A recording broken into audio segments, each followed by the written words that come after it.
हवेली तालुक्यातील तुळापूर या गावामध्ये रेव पार्टीवर पोलिसांची धाड. 100हून अधिक तरुण तरुणी आढळले. लोणीकंद पोलीस ठाण्याच्या हद्दीत सुरू असलेल्या कथित रेव पार्टीवर पोलिसांनी शनिवारी मध्यरात्रीनंतर अचानक धाड टाकली. या ठिकाणी 100पेक्षा अधिक तरुण तरुणी सहभागी असल्याचे आढळून आले. राज्य उत्पादन शुल्क विभागाकडून आयोजकांनी रात्री 11 वाजेपर्यंत परवानगी घेतली होती. मात्र परवानगीची मुदत संपल्यानंतरही पार्टी सुरू असल्याचं तपासात समोर आले. तसेच 21 वर्षाखालील काही मुलामुलींचाही सहभाग आढळून आलाय. या प्रकरणात बंगला उपलब्ध करून देणाऱ्यांचीही चौकशी सुरू असून कारवाई दरम्यान मोठ्या प्रमाणात मद्यसाठा, तंबाखूजन्य पदार्थ आणि हुक्का साहित्य जप्त करण्यात आले आहे. पोलिसांनी विविध कलमान्वये गुन्हा दाखल केला असून पुढील तपास सुरू आहे. भरारी news crime reporter Vinayak Sable, Tejaswini Satpute, upper police आयुक्त पुणे यांनी भरारी न्यूजशी बोलताना सांगितले की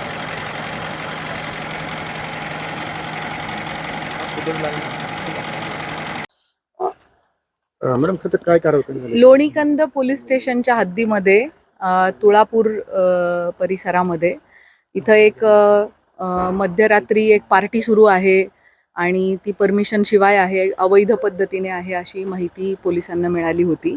त्याच्यावरून या ठिकाणी कारवाई करण्यात आलेली आहे.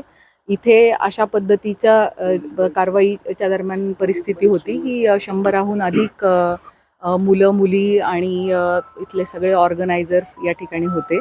त्यांच्याकडे त्यांनी कुठली परवानगी वगैरे घेतली आहे का ह्याची पडताळणी केली असता असं लक्षात आलं आहे की एक्साईजची त्यांनी दिनांक 6 रोजी 1 वाजल्यापासून ते रात्री 11:30 वाजेपर्यंतची परवानगी त्यांच्याकडे होती. परंतु ती परवानगी संपल्यानंतर देखील त्यांनी या ठिकाणी दारूची पार्टी ही कंटिन्यू केलेली आहे. त्याच्यामध्ये काही इसम हे वयवर्ष 21च्या आतले असण्याची संभावना वाटते. आम्ही त्याची तपासणी करून घेत आहोत आणि या प्रकरणी हा व्हेन्यू ज्यांनी उपलब्ध करून दिलेला आहे त्याच्यात काय रोल आहे, त्यांनी अशा रीतीने 11:30 पर्यंतची परवानगी असताना पुढेही चालू आहे पार्टी ह्याची त्यांना कल्पना असतानाही त्यांनी ती सुरू ठेवली आहे का ह्याची पडताळणी सुरू आहे. ऑर्गनायझर्सनी याच्यामध्ये त्यांना दिलेल्या परवानगीचा भंग केलेला आहे. त्याच पद्धतीने जे मोठ्या प्रमाणात लिकर इथं सापडलेलं आहे, लाखांमध्ये त्याची किंमत आहे. एक्झॅक्ट कॉस्ट आता एक्साईजकडून आम्ही काढून घेत आहोत. सो हे विक्री करणाऱ्या विक्रेत्याने कोणते नियमभंग केले आहेत त्या दृष्टीने तपास चालू आहे. त्यामुळे BNSचे कलम 223, 270, 3-5 आणि 292 याप्रमाणे गुन्हा दाखल करण्याची कारवाई सुरू आहे.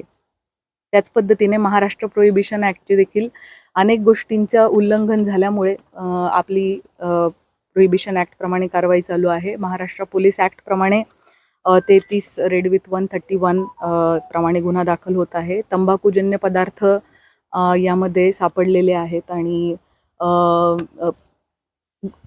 पॉट्स पण सापडलेले आहे, शिशा पण सापडलेला आहे. सो त्या दृष्टीने आपल्या तपास पुढे सुरू आहे आणि आपल्याला NDPSची स्मॉल क्वांटिटी देखील या ठिकाणी मिळालेली आहे. त्यामुळे या सगळ्या कलमांतर्गत आणि कायद्यांतर्गत पोलिसांचा तपास सुरू आहे आणि गुन्हा दाखल होण्याची प्रक्रिया ही सुरू आहे. गांजा असेल, त्याच्यानंतर MD असेल, असे काही हेरोईन वगैरे असे काही अंमली पदार्थ कोणते आढळून अजून आपला सर्च सुरू आहे. आतापर्यंत आपल्याला स्मॉल क्वांटिटी गांजाची सापडलेली आहे. धार्मिक स्थळ खरं तर या ठिकाणी या गावामध्ये आणि अशा ठिकाणी वेळोवेळी खरं तर अशा पार्ट्या होतात असं स्थानिक नागरिक सांगतात. मात्र याकडे पोलिसांचं लक्ष नसतं. आम्ही त्या स्थानिक नागरिकांकडून याविषयी अधिक विचारपूस करू आणि पोलिसांचं अशा पद्धतीच्या सगळ्या अवैध कृतींवरती लक्ष आहे आणि पोलिसांची सातत्याने कारवाई सुरू आहे आणि सुरू राहील.